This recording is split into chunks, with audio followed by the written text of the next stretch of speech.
Welcome to Shawn Conrad Unscripted. Real talk about life, hustle, and building the best version of yourself. Let's go. We represent.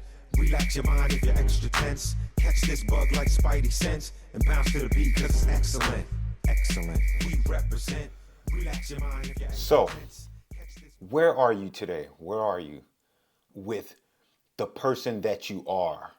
How far have you come from where you used to be? Have you improved? Have you declined? It's crazy. I feel like I have many times these days where I'm super happy that I can not get upset at certain things that used to upset me. For example, like you're driving and somebody cuts in front of you because they're trying to dip in, right? I got to a point where I'm like, that type of thing shouldn't bother me. So I have made it a point for years now. Don't let silly things bother me because those are the things that bother other people. You know what I'm saying? So I'm really happy when that happens. When I remember somebody telling me years ago, Shawn, if somebody steps on my shoe, I tell them it's okay. It's okay. That's my fault. And the joke about that is the dude who was telling me that, I later found out he was like a real deal gangster. But what he taught me was you don't make a big deal out of small things, because when you make the big deal, people get involved. Lives can be lost, X, Y, and Z. So he taught me, literally taught me in that example. If somebody steps on my sneaker, Shawn, I just say, it's okay, it's my fault. I don't want problems with anybody. That's exactly what he told me. He just showed me that let the small things go, because that's what the other people get flustered about. Let those things go. So for years now, I try to be very calm, smooth, and controlled a bit about how I react to things. And it's crazy as I'm talking, even like with things that people make a big deal about, I've always been one to be like, it's cool, because some people see things from a fan's point of view, and because of my past, being in the music industry, being on television, being in all kinds of magazines over and over again, I can't react the same way. I can't make a big deal about, oh wow, he's on that TV show or whatever. And I still have to tell myself, here's where the battle comes in. I still have to tell myself, there's nothing wrong with somebody who appreciates somebody's success, right? I have to tell myself, don't play it so down, Shawn. Don't be so cool that you can't appreciate someone else's success. And that's another thing that I have appreciated with my growth. Be able to shower somebody with love and appreciate their success, even if it might be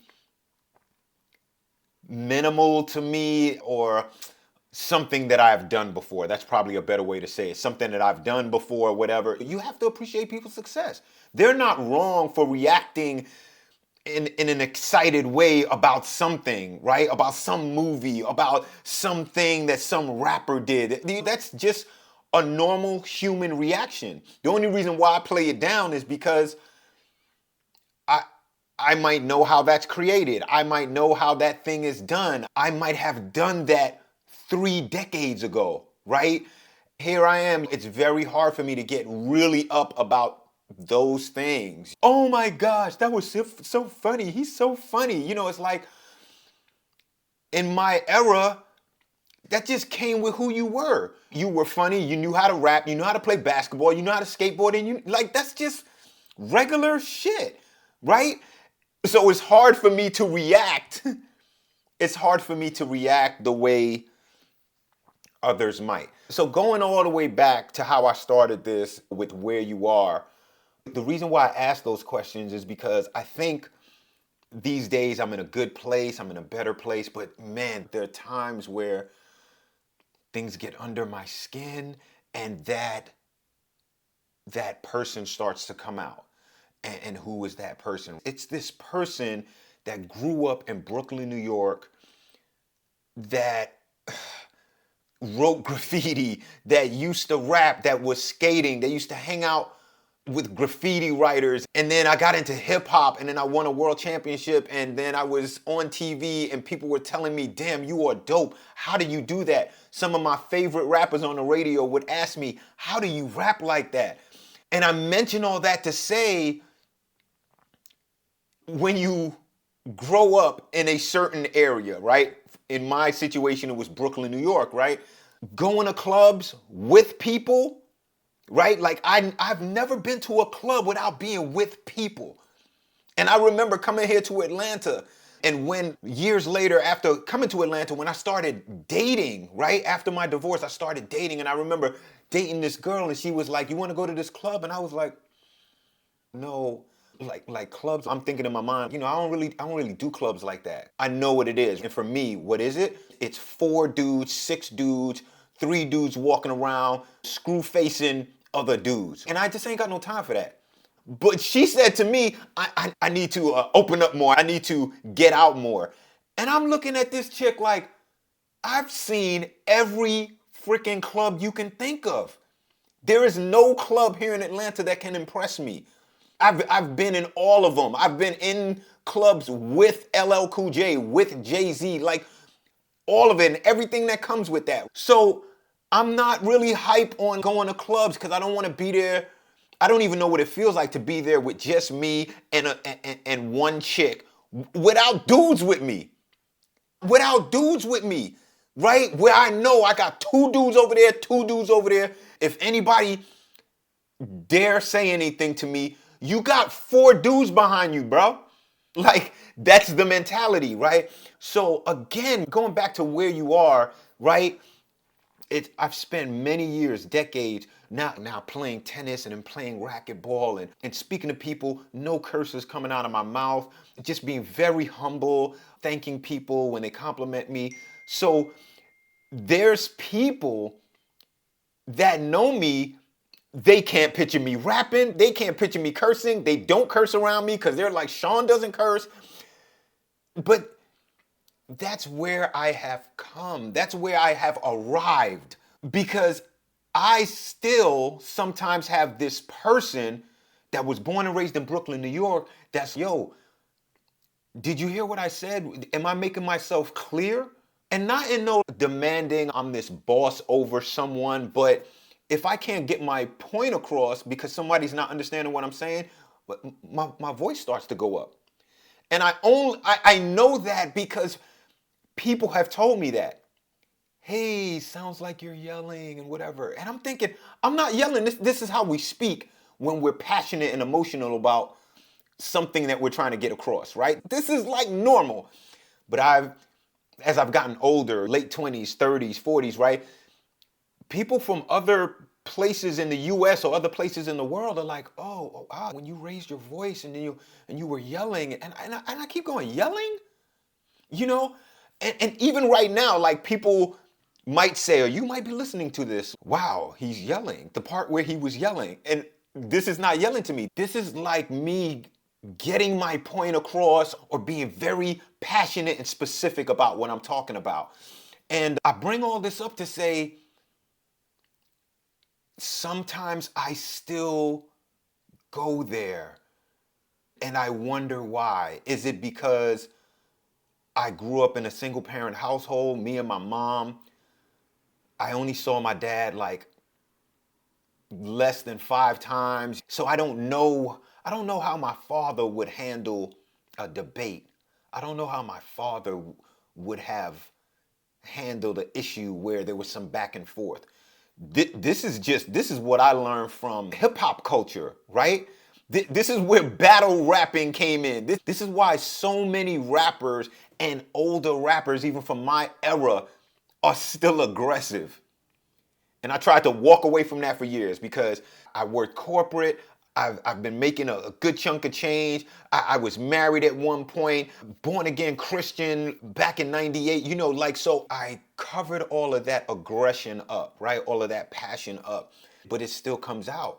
And it's like, where, why? Is it Brooklyn? Is it Manhattan? Is it New York, right? Does New York make every male person an aggressive person? Of course not. Of course not. But what is it that still has me being defensive at times? It happens. So I celebrate growth.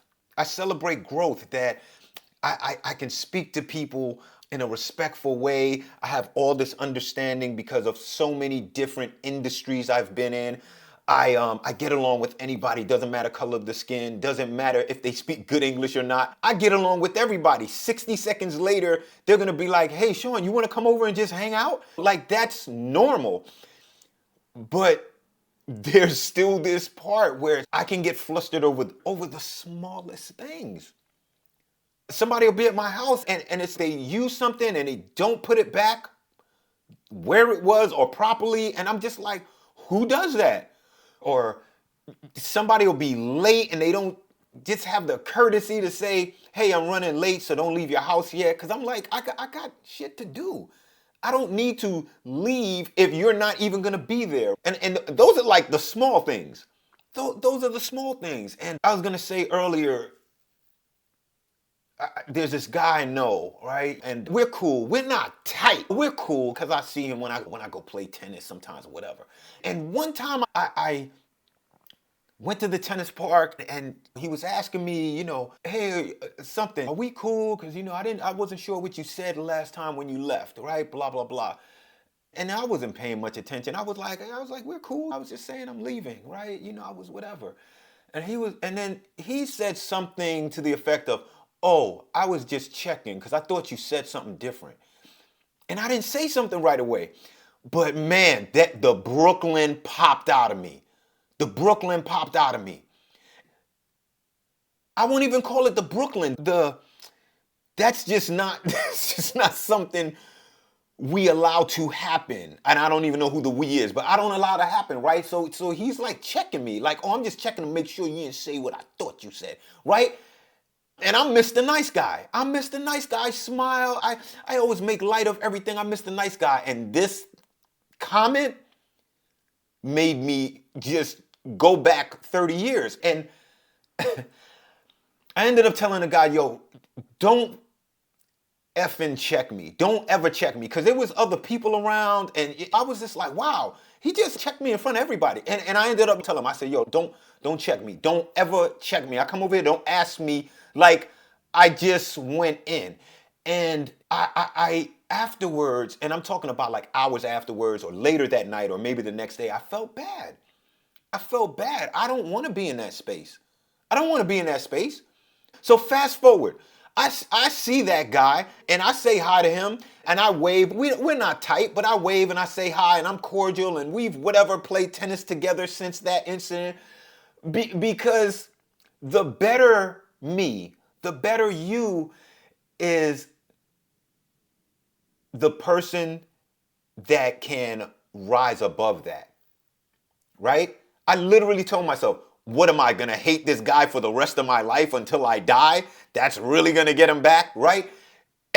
That's what started helping me to just be like, "Hey, you know what? This is more like you got a friend back in grade school, you had a fight in the schoolyard, but then after that, you're like, 'Hey, can I have some of your now and laters, right? Can I have some of your M&Ms or whatever?'" So I put it there, but I just think it's interesting how you can be in a good place in life, you can graduate to a mature adult, and but there's still things that might hamper your journey, right? That might be speed bumps in your journey. I think it's real interesting because, yeah, as well as I do throughout the year, and when I say as well as I do, I mean with my temperament. Somebody might have two items on the grocery line. I'm in front of them, and I just might say, "Hey, you go ahead, you check out first," or don't be mad at the cashier who said, "Hello, sir," and all this stuff to the white guy in front of you. But then when you got up there, she's black. And then when I get up there, she doesn't say good morning, doesn't say good afternoon. She just doesn't speak. Right? Like things like that would get under my skin because I'm like, "Oh, wow, you're being super nice to him because you feel like he can either get you fired or get you arrested and you're not." being that way with me because you just don't have that level of respect with me. That would get under my skin. And I've been telling myself, you know what? That's okay. I get it. I get it. Try to be understanding, Shawn. Try to be understanding. Why do people function the way they function? And this is like the main point. I always teach my children, or I tell close friends, it's all about understanding why people do what they do, right? The guy who cuts in front of your car is just trying to get on the freeway, man. If it was you, you would be trying to do the same thing. Why would we go off on him? Oh my gosh, these people can't drive, blah, blah, blah. Like, you gotta understand he's just trying to get home like you. The girl at the cashier, for whatever reason, she has some anxiety, or maybe she doesn't have anxiety. Maybe there was a guy that looked just like me that was very disrespectful to her. I don't know what the story is, but I can't let that consume my mind. It should not consume my mind. And that's what I've been trying, that's the place I've been trying to be for decades now, right? Don't allow things or people to occupy space in your mind, to occupy real estate in your mind that you can use, that I can use, right? Because you can't think of two things at once. Try it right now. You can go back and forth. You can go back and forth, but you can't think of two things at the same time. So if you're spending 50% of your mind or more about some guy who cut you off earlier and you was going to kick his ass or blah, blah, blah, then you can't have 100% on something you're trying to do for yourself or your family. Because your mind can't do them both at the same time, right? So that's why I try to be laughing and giggly about things, right? One is because I've experienced some of these things already, and I'm like, I'm not gonna make a big deal about that. When people show up and they're like, yeah, almost had to punch this dude in his face. I'm like, why would you let somebody steal your time like that? You're literally thinking about that guy. He's 20 miles away, probably, and you're telling me about that guy. He has robbed you of what you're trying to accomplish today, right? You get what I'm saying? That's where I want to be. I don't want to have things robbing me of my joy, my time with my kids, my energy towards learning something new. So I try to let all that small stuff go. Like my friend telling me, it's Shawn, if somebody steps on my shoe, I just say it's okay, it's my fault. Meanwhile, he's super guy or super thug that controls half of Brooklyn, right? I try to use those examples for myself today. Hey, don't let those small things get under your skin. And that's why I ask, where does it come from? Am I aggressive because I didn't have my dad around? Somebody can make that argument. That's what they do with prescription medication. Does your ring finger itch? Take pros something. It'll settle your such and such because you have sciatus gumbulitis, right? Like, I want to be in a place where I let those things roll off my shoulder. And they should, because I have the experience. And it should be the same for you. You have the experience, right? You can rise above the average players. Rise above the average players. If somebody does something wrong, you quickly say to yourself, man, did they do that to like totally destroy me? Or is that just, they just don't know any better? They just don't know. If they just don't know any better, man, let it go. We have to let it go. I'm talking to myself too. We have to let it go. You know what I'm saying? Was that a true accident? Was that like a true accident? If it was a true accident, let it go. Let it go. I cannot be so aggressive if somebody doesn't have the full understanding or the full breadth of the experience I think they should have. That's not their fault. That's not their fault. They're living their life on the journey that they're taking. So just marinate on that. Marinate on that. Like, why are we the way we are? And where do we want to be? I want to be better at handling situations. I want to be better at listening to people. Just not saying shit. Just listen. Listen so you really understand what they're saying, right? Even if it's not your thing. I got a buddy, some of the things he says, like, that's just not my thing, but I respect it. I respect it. We're just totally different about certain things, but he's a good dude. He's a good dude. And that's important. That's the important part. That's where the growth happens, I believe. You know what I'm saying? That's why my divorce and co-parenting works. Because even though my ex-wife and I were different, I can now say to myself, man, she's a good woman. She just was brought up a different way. I was brought up a certain way that sometimes she didn't get. You know what I'm saying? And she was brought up a certain way where sometimes I didn't get it. You know what I'm saying? But she's a good person. Ain't nothing wrong with her. And we have to learn how to be like, that's okay.